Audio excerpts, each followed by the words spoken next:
오늘의 생명 양식은 창세기 12장 5절에서 7절 말씀의 내용이 되겠습니다. 다 펴신 줄 알고 제가 받들어 읽도록 하겠습니다. 생명 양식 창세기 12장 5절 말씀. 아브라함이 그 아내 사레와 조카 롯과 하란에서 모은 모든 소유와 얻은 사람들을 이끌고 가나안 땅으로 가려고 떠나서 마침내 가나안 땅에 들어갔더라. 아브라함이 그 땅을 통과하여 세겜 땅 모레 상수리 나무에 이르니 그때 가나안 사람이 그 땅에 거하였더라.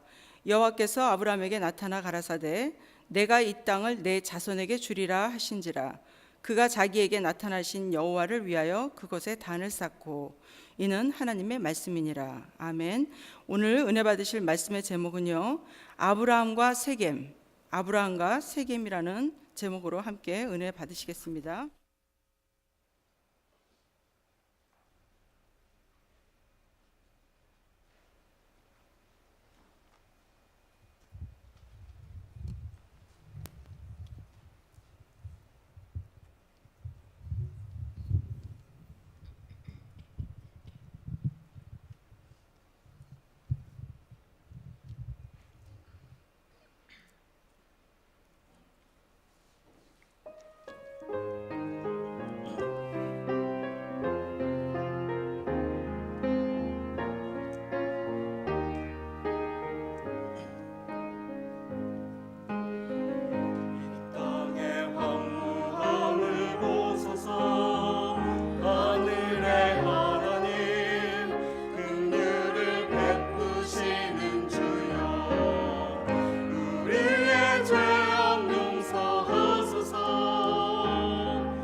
할렐루야. 아이고. 네, 우리 가브리엘 중창단 힘찬 찬양 감사드립니다.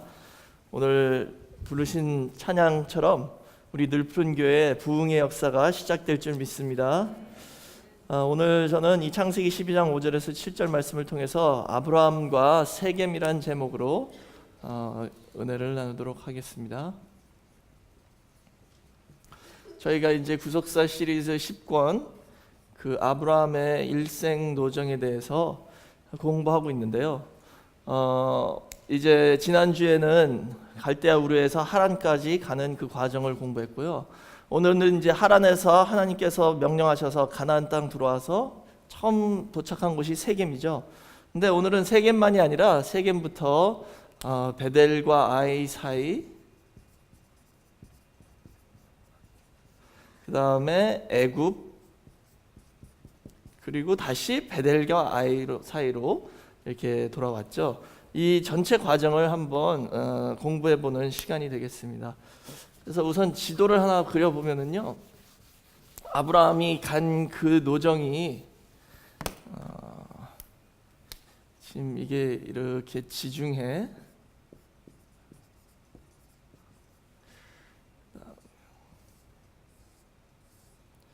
이게 사해이고 이게 요단강이죠.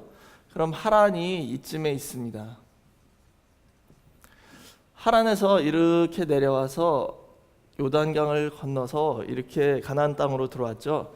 요 부분이 우리가 아는 가나안 땅이라고 말할 수 있죠. 그러면은 이제 세겜이 이쯤에 있습니다. 여기 세겜이에요.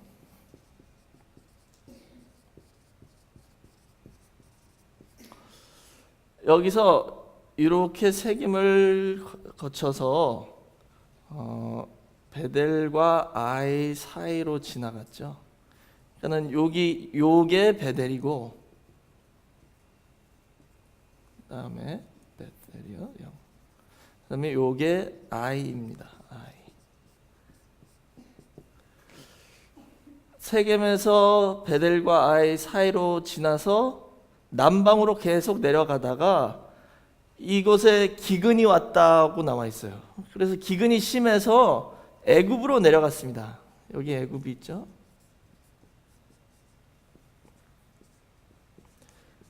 그래서 애굽에서 잠깐 머물다가 다시 이 베델과 아이 사이로 돌아온 게 이 아브라함의 지금 오늘 저희가 공부할 그 노정이죠. 여기서 제가 왜 지도를 그렸냐면요, 저희가 여기서 알아야 될 게 이것을 좀 확대해서 그려보자면,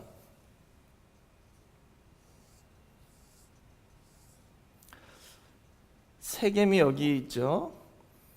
근데 이 세겜이 어떤 지역이냐면 두 산 사이에 있는 계곡에 위치한 지역이에요.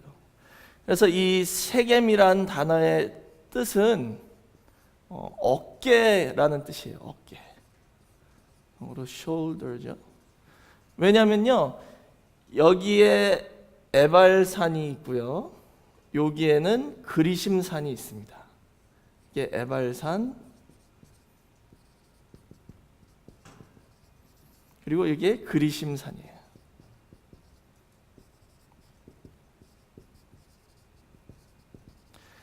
근데 이 세겜은 에발산 중턱쯤에 있어서 보기에 사람 어깨에 걸쳐 있는 것처럼 보이기 때문에 세겜이란 이름을 지은 것 같아요. 아마 고대 사람들이. 그래서 어깨란 뜻이 이름이죠. 그래서 아브라함은 아마 요렇게 내려와서 길을 보면은 요렇게 내려가야 돼요.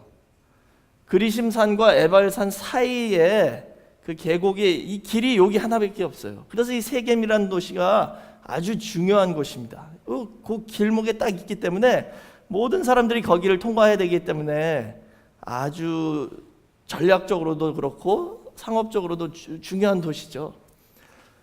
아브라함은 이렇게 지나가서 아까도 말씀드린 대로 그 베델과 아이 사이로 지나갔습니다. 그럼 왜 이렇게 이 지역 아브라함이 간 길이 중요하냐면요, 이 이스라엘의 지역과 지명을 통해서 오늘날 하나님은 저희에게 어떤 교훈을, 구속사적 교훈을 주시고자 하는 것이죠. 예를 들자면 이 창세기를 기록한 사람이 누구죠? 창세기의 저자는 물론 하나님이시지만 창세기의 저자는 모세이죠. 모세. 그럼 모세가 아브라함이 살아있을 때 이걸 쓴 게 아니에요. 아브라함이 죽고 한참 후에 쓴 것이죠. 그러니까 창세기, 출애굽기, 레위기, 민수기, 신명기, 모세가 쓴 이 모세 오경은 그 대상은 누구냐 하면 지금 지금 광야에서 요단강을 건너서 가나안 땅으로 들어가기 위해서 준비하고 있는 그 광야의 2세대들을 위해서 쓴 글이에요. 그렇죠? 모세가 지금 요단강 이편에 바로 동편에서 모압 평지에 죽기 전에 이 창세기부터 신명기까지 모든 글을 그 광야 2세대들에게 주면서 이 말씀을 지켜야지 가나안 땅 들어가서 너희가 오래 형통하면서 잘 살 수 있을 것이다. 이런 의미에서 이 창세기도 이 2세대들에게 준 거거든요. 그러니까는 아브라함에 대한 글이 아브라함을 위해서 써진 게 아니라 이 광야 2세대들을 위해서 써졌다는 것이 참 중요합니다. 특별히 왜 우리가 그걸 어떻게 알 수 있냐면요, 여기 베델과 아이라는 지명이 나오잖아요. 베델이란 이름은 누가 지었죠? 성경에서 베델이란 이름이 아브라함 때 있었나요? 아브라함 때 없었죠. 아브라함이 지은 이름이 아니라 이것은 아브라함의 손자 야곱이 루스라는 곳을 베델이라고 이름을 지었잖아요. 창세기 28장에 나와 있죠. 근데 지금 아브라함이 베델과 아이 사이로 지나갔대요. 아브라함은 루스와 아이 사이로 지나갔죠. 근데 모세는 베델과 아이 사이로 지나갔다 그렇게 기록한 이유는 아브라함을 위해서 쓴 게 아니라 지금 광야 2세대들을 위해서 쓴 거예요. 그럼 베델이란 지명에 어떤 깊은 의미가 있기 때문에 그렇게 기록한 것이죠. 그래서 베델 들었을 때 우리의 조상 야곱이 하나님을 만난 곳, 하나님의 집, 그것을 딱 기억할 수 있도록 베델이라고 기록을 한 겁니다. 또 더 나아가서 성경은 성령님이 기록하신 책이잖아요. 지금 아이라는 지명이 여기 등장하고 있는데 사실 모세가 이 글을 썼을 때 아이가 중요하지 않았죠. 그러나 지금 오늘날 우리에게는 이 아이라는 곳이 어떤 의미가 있잖아요. 왜냐하면은 이스라엘 백성들이 여호수아가 이제 인도에서 요단강을 건너서 가나안 땅에 들어가서 점령할 전쟁을 치르기 시작하는데 첫 번째 점령한 도시가 여리고였죠. 여리고는 6일 동안 한 바퀴씩 돌고 제7일째 7바퀴 돈 다음에 나팔 불고 소리 질렀더니 저절로 무너져서 들어가서 점령을 했는데 그때 하나님께서 말씀하신 게 뭐냐면 이 여리고 성 안에 있는 건 다 하나님께 바쳐라. 라합과 그 가족 빼놓고는 다 하나님께 바쳐라. 그러니까는 다 죽여버리고 다 태워버리고 없애버리라는 뜻이에요. 근데 그때 아간이라는 한 사람이 탐심 때문에 외투 한 벌, 그다음에 금 훔쳤잖아요. 몰래. 그리고 그 다음에 여리고 다음에 점령하러 간 도시가 아이예요. 아이. 근데 아이는 여리고보다 훨씬 작고 약한 성인데 거기 가서 졌잖아요. 이스라엘 백성들이 졌습니다. 그래가지고 여호수아가 막 통곡을 하면서 왜 하나님께서 우리를 이렇게 지게 만드셨습니까? 기도했더니 걱정 말라. 너희가 지금 죄를 졌기 때문에 진 것이지 쟤네들이 너희보다 강해서 진 게 아니다. 그러면서 하나님께서 바치라고 한 것을 누군가 훔쳤다. 그래서 지파별로 다 모이게 한 다음에 다 추려보니까 아간의 가문이, 아간이라는 사람이 딱 하나님께서 뽑아가지고 나오게 하라 그랬더니 그때 실토하잖아요. 내가 탐나서 이것을 훔쳤다. 그래가지고 아간과 그 가족을 하나님 명령대로 죽였죠. 그 다음에는 아이를 다시 점령할 수 있었습니다. 그러니까 아이가 이 모세에게는 아직 중요한 도시가 아니지만 그 후에 산 사람들한테는, 이 성경책을 그 후에 읽는 저와 여러분, 우리 같은 성도들에게는 깊은 의미가 있잖아요. 그러니까 아브라함이 지금 세겜을 통과해서 베델과 아이 사이로 지나갔다 그랬을 때 이건 저희 오늘 우리에게 어떤 영적 교훈을 주고 있다는 것을 알 수 있습니다. 특별히 이 세겜 그랬을 때는 지금 성경 오늘 본문에 나와 있지 않지만 세겜은 그리심산과 에발산 사이에 있는 도시입니다. 그러니까 아브라함이 세겜을 지나갈 때는요, 그리심산이 오른편에 있을 것이고 에발산은 아브라함의 왼편에 있을 거예요. 그것을 기억하시면서 우리 다 같이 신명기 11장 26절에서 32절까지인데요. 한번 찾아보도록 하겠습니다. 신명기 11장 26절에서 32절. 제가 읽겠습니다. 내가 오늘날 복과 저주를 너희 앞에 두나니 너희가 만일 내가 오늘날 너희에게 명하는 너희 하나님 여호와의 명령을 들으면 복이 될 것이요 너희가 만일 내가 오늘날 너희에게 명하는 도에서 돌이켜 떠나 너희 하나님 여호와의 명령을 듣지 아니하고 본래 알지 못하던 다른 신들을 쫓으면 저주를 받으리라.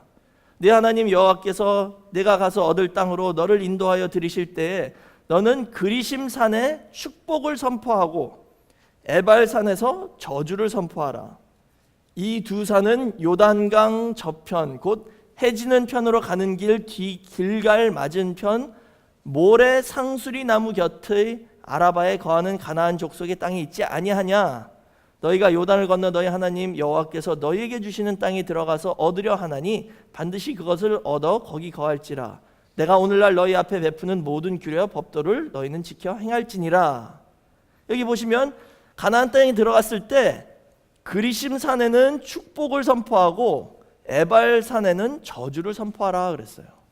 그러니까 여기 그리심산은 축복을 상징하는 산이고 에발산은 저주를 상징하는 산이에요. 그런데 성경에서는 오른편은 축복의 손이죠. 그 다음에 왼편은 저주입니다.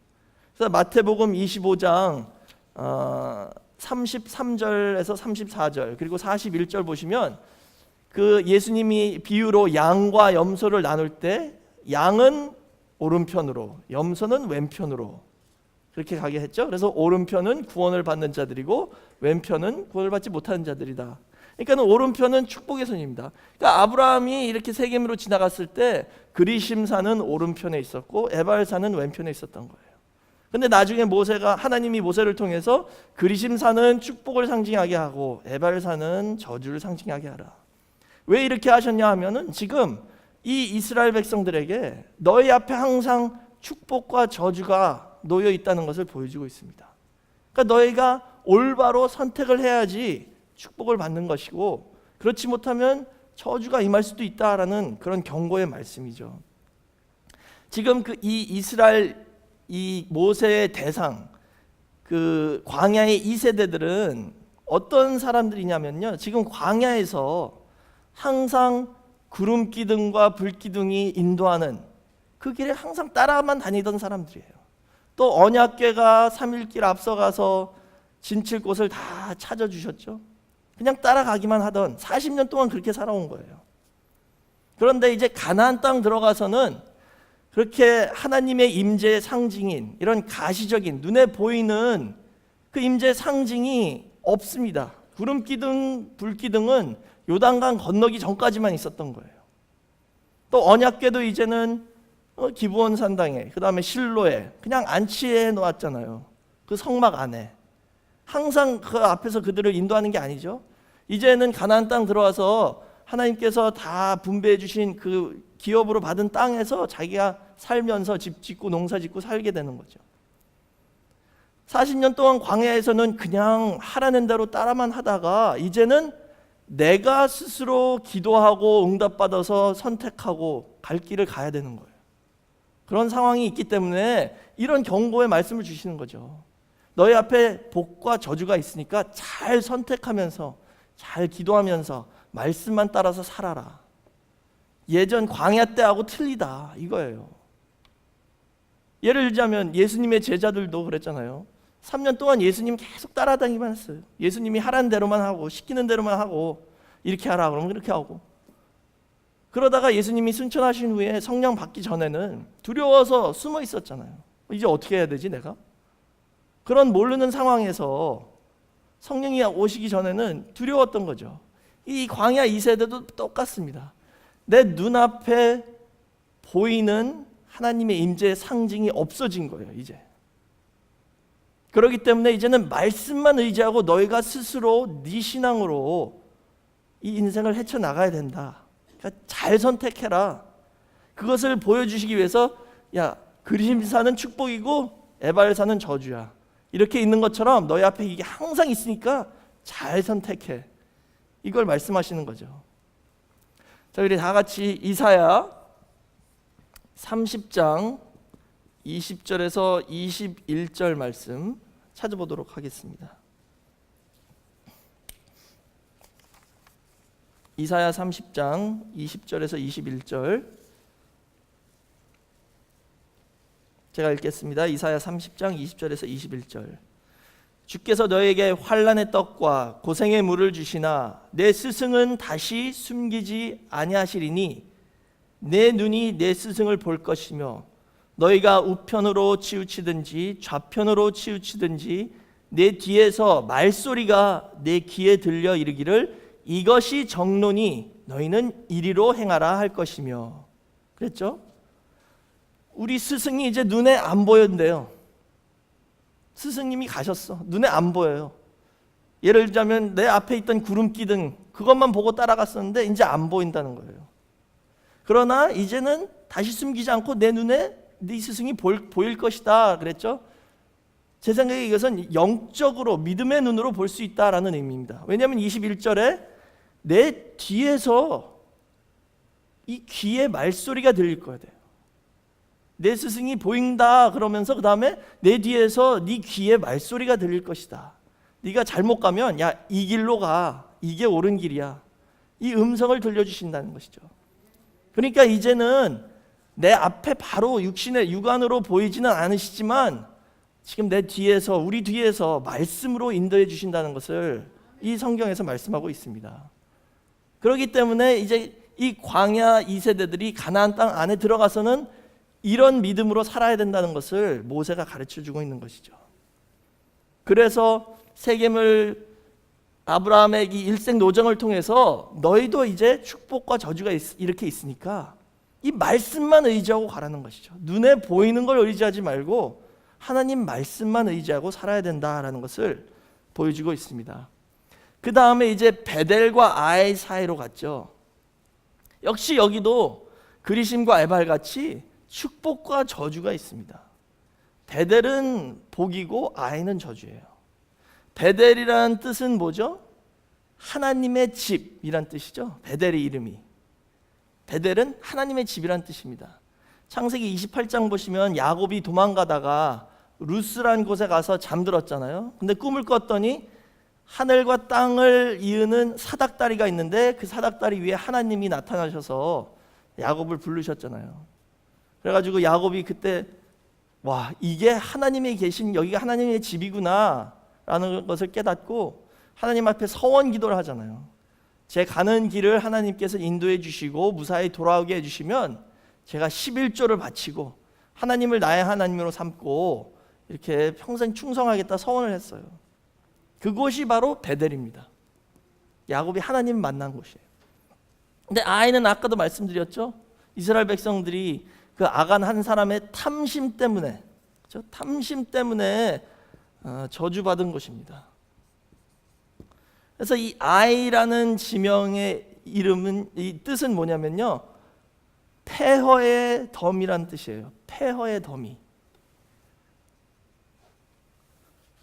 그러니까는 멸망받는다는 뜻이잖아요.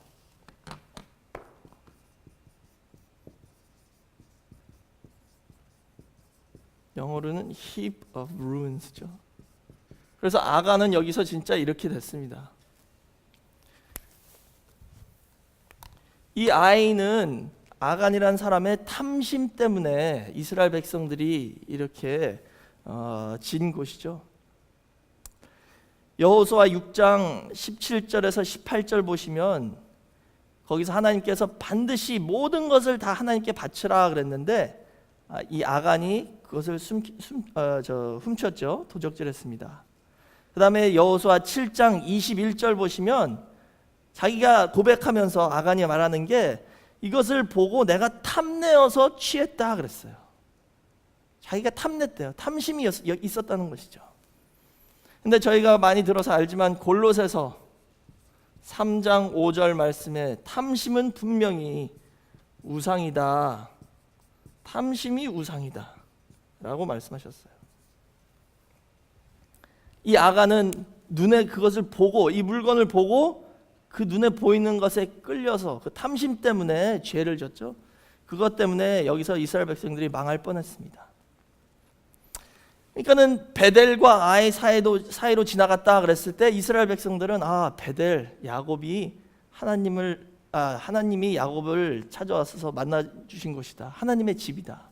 그리고 야곱이 11조를 바치겠다라고 서원한 곳이다.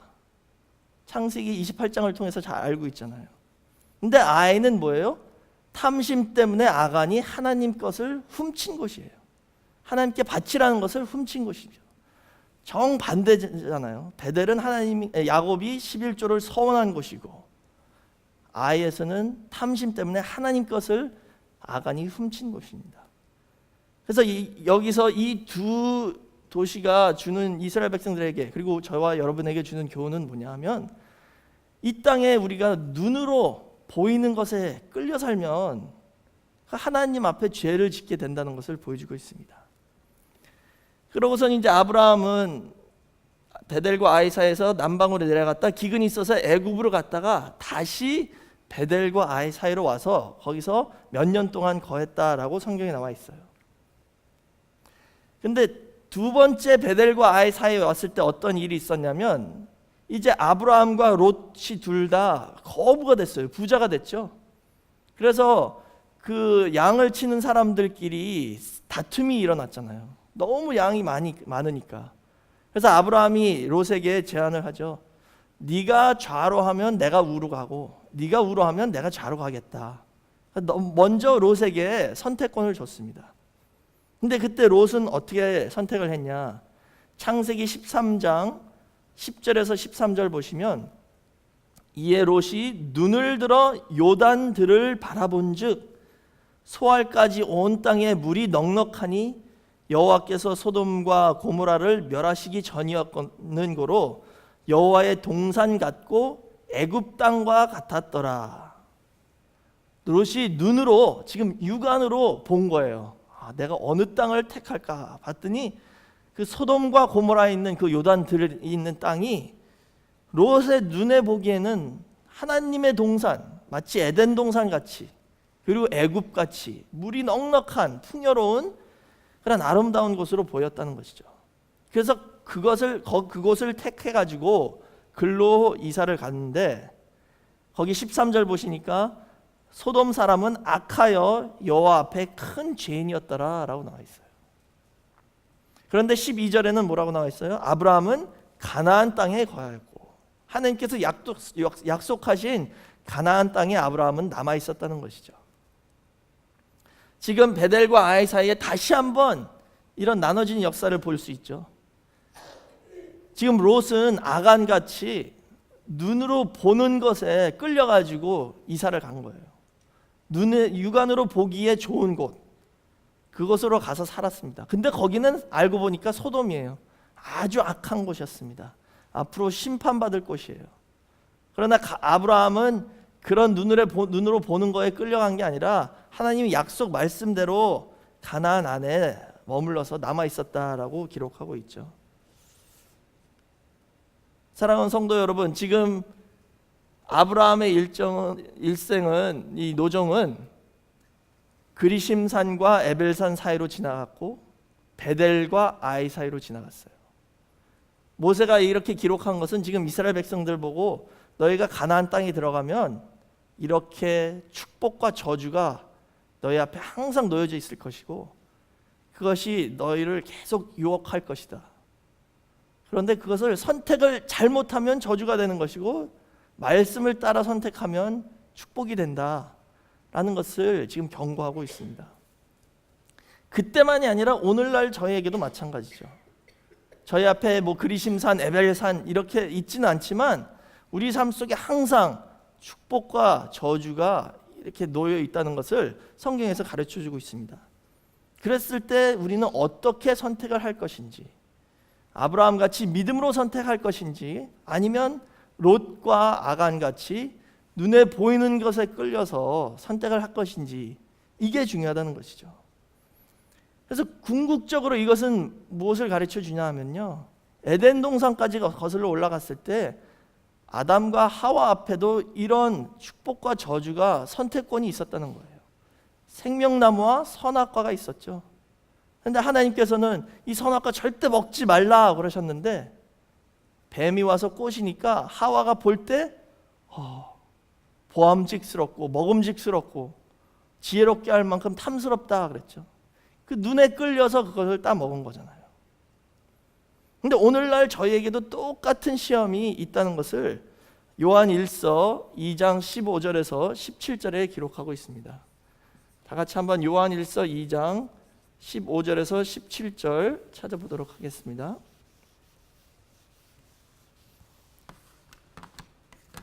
요한 1서 2장 15절에서 17절 말씀입니다.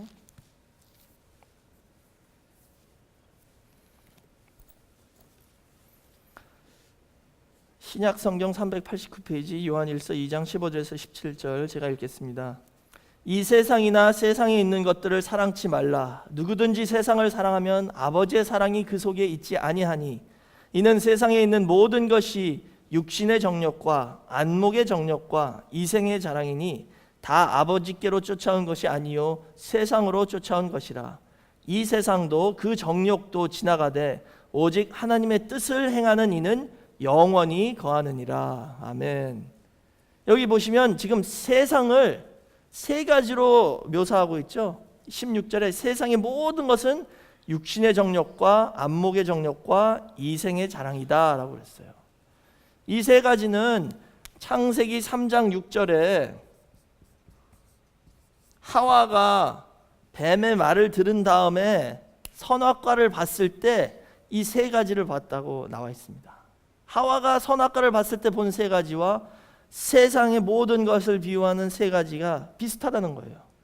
먹음직스럽고 육신의 정욕, 보암직스럽고 안목의 정욕, 이생의 자랑이니 지혜롭게 한 만큼 탐스럽다. 다시 말하자면 지금 이 세상이 선악과라는 것을 성경에서 증거하고 있습니다. 이 세상이 선악과래요. 너무 힘들잖아요. 우리 이 세상에 살고 있는데 이 세상이 선악과면 어떻게 해? 이 세상 안에 살고 있는데요. 성경에서 증거하는 것은 우리는 이 세상 안에 살고 있지만 이 세상에게 속하면 안 된다라고 말씀하시는 거예요. 이 세상 안에 살고 있지만 늘 분리하면서 믿음으로 매일매일 아브라함같이 걸어가라는 것을 가르쳐주고 있습니다. 고린도 후서 5장 7절에 이는 우리가 믿음으로 행하고 보는 것으로 하지 아니함이로다 라고 말씀하셨죠. 우리는 이제 믿음으로 행해야지 눈으로 보이는 것으로 행하면 안 된다는 것이죠. 롯도 눈에 보이는 것에 끌려 다녔습니다. 아간도 눈에 보이는 것에 끌려서 죄를 짓게 되었죠. 아브라함처럼 믿음으로 이제는 행하라는 것을 지금 성경에서 가르쳐주고 있는 것이죠. 그래서 이 광야 2세대도 항상 눈앞에 보이는 구름기둥 아니면 언약궤 이걸 보고 따라가다가 이제는 그게 없어진 거예요. 왜? 이제 그 다음 단계 신앙으로 가야 되기 때문에. 이제 눈에 보이는 걸 따라가지 말고 내 뒤에서 네 귀에 들리는 하나님의 음성, 그 말씀을 따라가라 라고 말씀하시는 것입니다. 예수님도 똑같이 말씀하셨죠. 요한복음 20장 29절에 제자들에게 이렇게 말씀하셨습니다. 예수께서 가라사대 너는 나를 본고로 믿느냐? 보지 못하고 믿는 자들은 복되도다 라고 말씀하셨어요. 예수님 보고 제자들은 믿었잖아요. 근데 예수님 보지 못하고 똑같이 믿으면 더 큰 복이 임한다 라고 말씀하신 것이죠. 이제는 저희도 이렇게 눈으로 보고 믿는, 눈에 보이는 것에 끌려다니는 그런 신앙이 아니라 하나님 말씀, 내 귀에 들리는 그 하나님의 음성을 듣고 믿음으로 따라가는 아브라함 같은 신앙을 소유하는 저와 여러분이 되시길 주의 이름으로 축원하겠습니다. 아브라함은 그렇기 때문에 그 약속의 땅을 약속받고 믿음의 조상이 되었습니다. 그런 것처럼 이제 저희도 믿음으로 행하는 그런 성도가 모두가 되시길 바라겠습니다. 지금 여기서 하나님께서 상징적으로 축복의 산 그리심, 또 베델, 이런 지명들이 중요했죠. 그러나 결국은 이런 것도 다 패한다는 거예요. 그래서 나중에 구약 성경에 보시면 아모스 5장 5절 보시면요, 베델을 찾지 말라 그랬어요. 왜냐하면은 나중에 이 이스라엘 백성들이 베델만 찾아가는 거예요. 하나님은 베델 가서 만나야 된다. 하나님은 어디 가나 다 계신데 베델이 결국은 우상이 됐습니다. 그래서 베델도 찾지 말라 그랬어요. 또 이사야 1장 29절에는 그 세겜의 모래 상수리 나무에서 아브라함이 단을 쌓고 하나님께 예배를 드렸다 나와 있어요. 모래 상수리 나무. 그러니까 그 상수리 나무만 찾으러 가는 거예요, 사람들이 또. 그래서 이사야 1장 29절에 너희가 너희의 기뻐하던 상수리 나무로 인하여 부끄러움을 당할 것이요. 이제 그런 상수리 나무도 찾지 말라는 거예요.